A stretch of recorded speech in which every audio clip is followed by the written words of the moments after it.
finishing something you started that you might not like, or that's not going into the direction you wanted to, can be kind of difficult, and it can be really tempting to just give up and to rip the page out or cut it out of the sketchbook or something like that.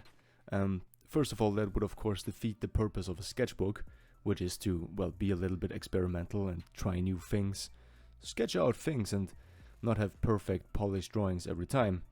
But especially when you try out a certain style or a new style that might be unusual for you, that can be very tempting and can be very easy to just say like, man, I'm just gonna give up and stick to what I know and throw it all away and just start all over. My plan for these medieval flails was to do like a little tattoo design again.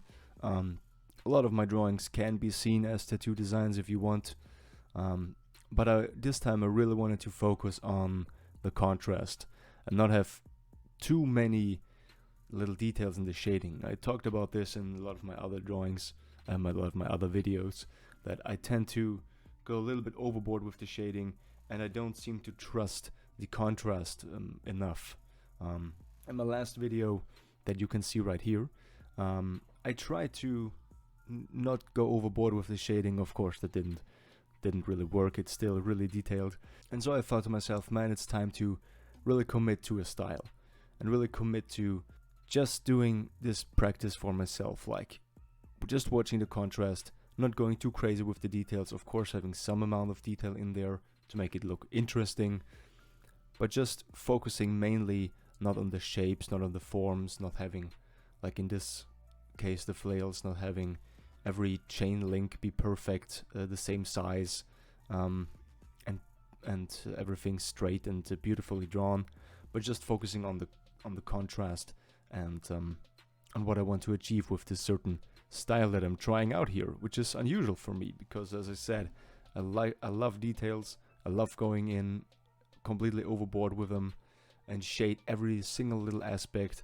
But there's another way to achieve that, and that's just basically real contrast, right? Either you shade it, either you do some really detailed shading like I do, and then it's looking three-dimensional, then it's like jumping off the page, then it's like looking good and interesting. But you can also achieve that by just getting a ton of contrast in, like I'm trying here. It's something I've always admired, you know, just breaking things down very simply with the shading and having a cool end product. I've always admired when people were able to just do that, and so I wanted to try it out here. So the outcome is of course not perfect because I'm not used to this style, but let me tell you, after the first big flail that you can see on the left that I didn't film, I just wanted to rip out the page and be like, man, there's no sense in doing this, like that's just not my style, like I'm way too, detailed with everything.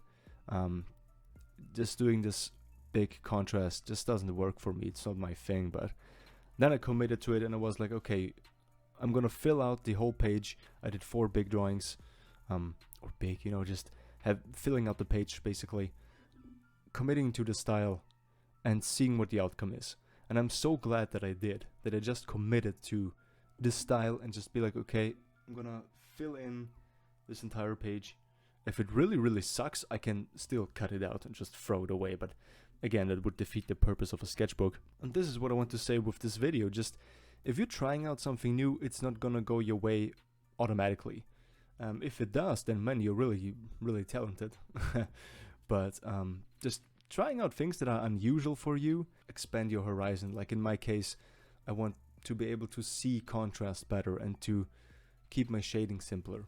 So just commit to it, even if it doesn't work out that well in the beginning.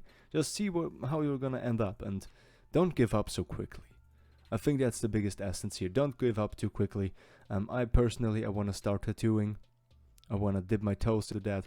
I'm gonna get myself a tattoo gun and start a little bit with that. I'm still finishing my semester at school, so I'm gonna be back to work at the end of this month. Finally, back to work regularly. So I'm looking forward to that. And then I have so much more time in the evenings and in the afternoons to pursue that. So yeah, that's just an exercise for me, doing something that I would say, okay, is easy to tattoo, not overly complicated with the details. Tattoo designs, you always start with a big shape, like with big outlines, and then you go in with details and not go too overboard with them like I tend to. But yeah, that's the purpose of this video, the purpose of this exercise. Sorry for rambling on about a lot of different things. I tend to do that. That's also something I need to work on when I'm talking to people, generally, just boiling it down to the essence, what I want to say, and not swaying into 100 different directions like I'm doing right now. I caught myself there.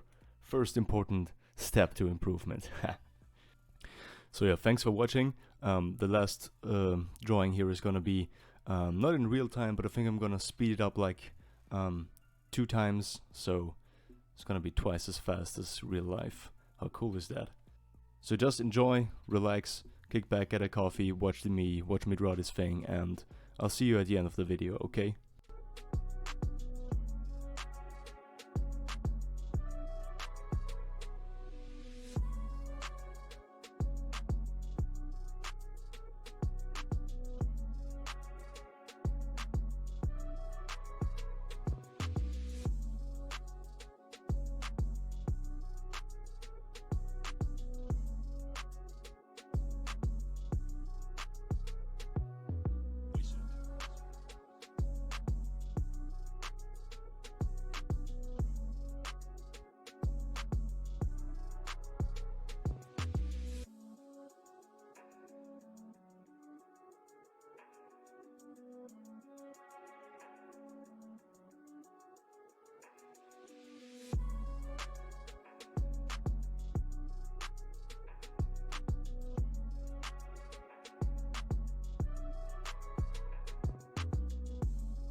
So yeah, thank you so much for watching. Subscribe to the channel, like the video, check out my Instagram, and yeah, I hope I'll see you around on the channel, okay? Take care, thanks for watching, bye bye.